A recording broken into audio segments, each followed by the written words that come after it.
भाजपचे नेते आज मार्कडवाडीमध्ये सभा घेणार आहेत. आमदार गोपीचंद पडळकर, सदाभाऊ खोत आणि माजी आमदार राम सातपुते सकाळी 11 वाजता मार्कडवाडीमध्ये सभा घेणार आहेत. या सभेतून ते पवारांच्या सभेला प्रत्युत्तर देतील. काँग्रेस प्रदेशाध्यक्ष नाना पटोले हे देखील दुपारनंतर मार्कडवाडीमध्ये दाखल होणार आहेत. ईव्हीएमबाबत आक्षेप असणाऱ्या ग्रामस्थांबरोबर ते चर्चा करणार आहेत.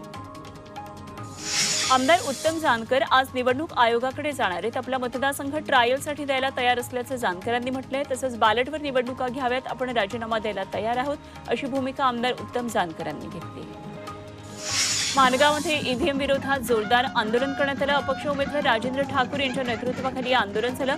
या आंदोलनादरम्यान ईव्हीएमचं प्रात्यक्षिक दाखवण्यास मनाई करण्यात आल्यानं यावर ठाकूर यांनी तीव्र नाराजी व्यक्त केली.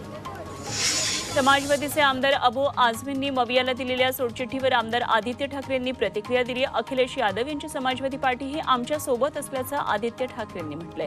तर अखिलेश यादवांना विचारूनच मविया सोडल्याचं प्रत्युत्तर आमदार आझमींनी दिलंय.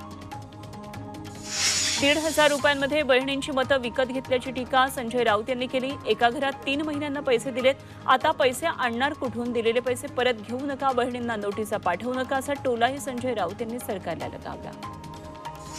तुम्ही तरुण अध्यक्ष आहात, तसा मीही तरुण आमदार आहे, त्यामुळे 1 नंबरच्या वकिलाप्रमाणे माझ्याकडे लक्ष असू द्या, असा टोला आमदार रोहित पाटील यांनी लगावला. विधानसभा अध्यक्षांचं अभिनंदन करत असताना रोहित पाटील यांनी टोलेबाजी केली. आमदार योगेश टिळेकर यांच्या मामांचा मृतदेह सापडलाय. यवत गावच्या हद्दीमध्ये मृतदेह सापडल्याची माहिती कळतेय. काल सकाळी त्यांचं अपहरण झालं होतं. सतीश वाघ हे आमदार योगेश टिळेकर यांचे मामा आहेत आणि या प्रकरणामध्ये योग्य तपास करून दोषींवर कारवाई करण्यात येईल, अशी प्रतिक्रिया विधानसभा अध्यक्ष राहुल नार्वेकर यांनी दिली.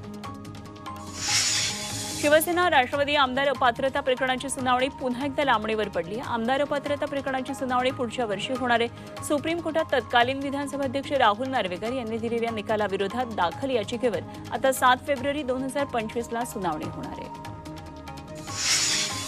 विरोधी पक्षनेतेपदाबाबत महाविकास आघाडीत लवकरच चर्चा होणार असल्याचं काँग्रेसचे नेते नाना पटोले यांनी म्हटलंय. विधान परिषदेत एकाचा आणि विधानसभेमध्ये दुसऱ्या पक्षाचा विरोधी पक्षनेता अशी कोणतीही चर्चा झालेली नसल्याचं देखील पटोले यांनी म्हटलंय. विधान परिषद सभागृह नेता म्हणून एकनाथ शिंदे यांची निवड झाली आहे. विधान परिषदेच्या उपसभापती नीलम गोऱ्हे यांनी ही घोषणा केली आहे. नव्या सरकार स्थापनेनंतर उपमुख्यमंत्री एकनाथ शिंदे यांची विधान परिषदेचे सभागृह नेते म्हणून निवड करण्यात आली आहे.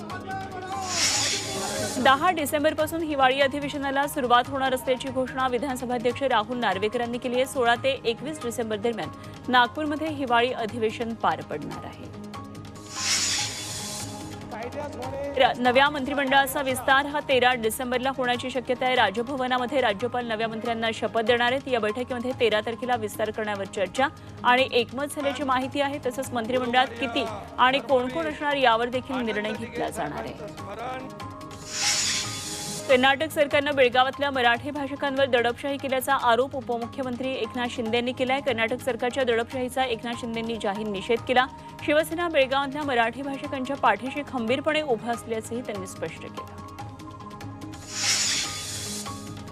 बेळगावच्या प्रश्नावरून खासदार संजय राऊत आणि उपमुख्यमंत्री एकनाथ शिंदे यांच्यात झुंपली. अटकेच्या भीतीनं शिंदेंनी बेळगावकडे दुर्लक्ष केल्याचं संजय राऊत यांनी म्हणत निशाणा साधला. तर 1986च्या आंदोलनामध्ये मला अटक करण्यात आली होती, असं एकनाथ शिंदेंनी स्पष्ट करत प्रत्युत्तर दिलं.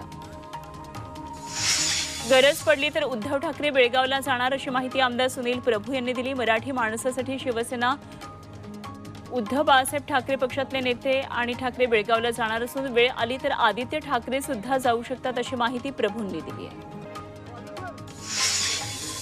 अकोला जिल्ह्यातल्या भाजपचे मूर्तिजापूरमध्ये आमदार हरीश पिंपळेंच्या नामदारांचे बॅनर्स झळकतात आणि हरीश पिंपळे हे 4थ्यांदा मतदारसंघातून निवडून आलेत आणि त्यामुळे ज्येष्ठतेनुसार त्यांना संधी मिळावी अशी अपेक्षा कार्यकर्त्यांनी व्यक्त केली आहे. आमचे भाऊ होणार नामदार असा मजकूर या बॅनरवर छापण्यात आला आहे. कर्नाटकचे माजी मुख्यमंत्री एस.एम. कृष्णा यांचं निधन झाले. वयाच्या 92व्या वर्षी त्यांनी अखेरचा श्वास घेतला. गेल्या काही दिवसांपासून ते आजारी होते. एस.एम. कृष्णा यूपीए सरकारमध्ये परराष्ट्र मंत्री होते. तसंच महाराष्ट्राचे राज्यपाल म्हणूनही त्यांनी जबाबदारी सांभाळलेली. राज्यात किमान तापमानात घट होण्याचा आणि थंडी आणखी वाढण्याचा अंदाज हवामान विभागानं व्यक्त केलाय. सर्वात कमी तापमानाची नोंद नाशिकमध्ये झाली आहे. नाशिकचा पारा 9.4 अंश सेल्सिअस इतका, त्याखालोखाल पुण्यामध्ये 12 अंश तापमानाची नोंद झाली आहे. मुंबईत रविवारपासून किमान तापमानात घट झाली आहे. महाबळेश्वरपेक्षा मुंबई थंड झाली आहे. 9 वर्षातला थंड डिसेंबर महिना म्हणून नोंद करण्यात आली आहे. मुंबईमध्ये पहिल्यांदा किमान तापमान 20 अंशांखाली आले. सांताक्रूजमध्ये 13.7 नीचांकी तापमानाची नोंद झाली आहे. धुळे शहरामध्ये यंदाच्या राज्यातलं सर्वात कमी तापमान नोंद करण्यात आली आहे. जिल्ह्यामध्ये तापमानाचा पारा विक्रमी 4 अंश सेल्सिअसपर्यंत खाली आलाय. नीचांकी तापमानामुळे जनजीवन विस्कळीत झालंय. प्रचंड थंडी आणि गार वारा यामुळे घराबाहेर पडणं कठीण झालंय.